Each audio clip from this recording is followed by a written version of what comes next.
ग्वालियर में एक तरफ तो तानसेन समारोह चल रहा है तो दूसरी तरफ तानसेन की जन्मस्थली की सरकारी जमीन पर कब्जा कर लिया गया। खास बात यह कि ये बीते कुछ सालों तक सरकारी खसरे में तानसेन जन्मस्थली की जमीन सरकारी जमीन के तौर पर शामिल थी, लेकिन अब 14 से 15 निजी लोगों के नाम पर यह जमीन चढ़ गई।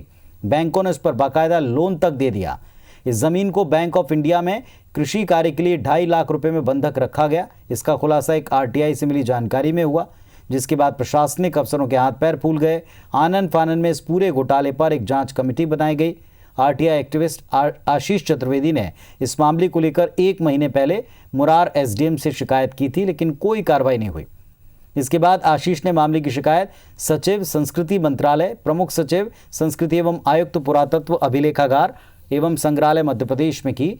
आरटीआई एक्टिविस्ट आशीष चतुर्वेदी का आरोप है कि मंदिर की बेशकीमती सरकारी जमीन को भूमाफिया ने अधिकारियों के साथ मिलकर बैंक में बंधक रखा है। कलेक्टर ने एक जांच कमेटी गठित की है।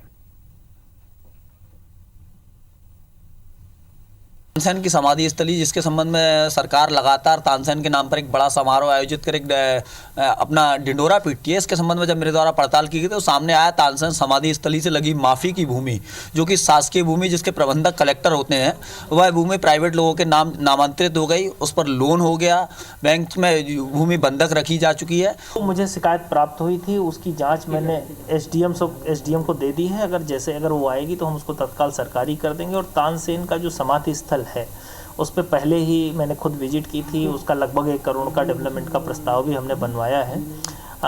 उसका शीघ्र फॉलोअप करके कुछ हमारे स्थानीय स्तर से और कुछ ऊपर से मंजूरी होकर आएगी संस्कृत विभाग से, तो वो हम काम शुरू कर लेंगे।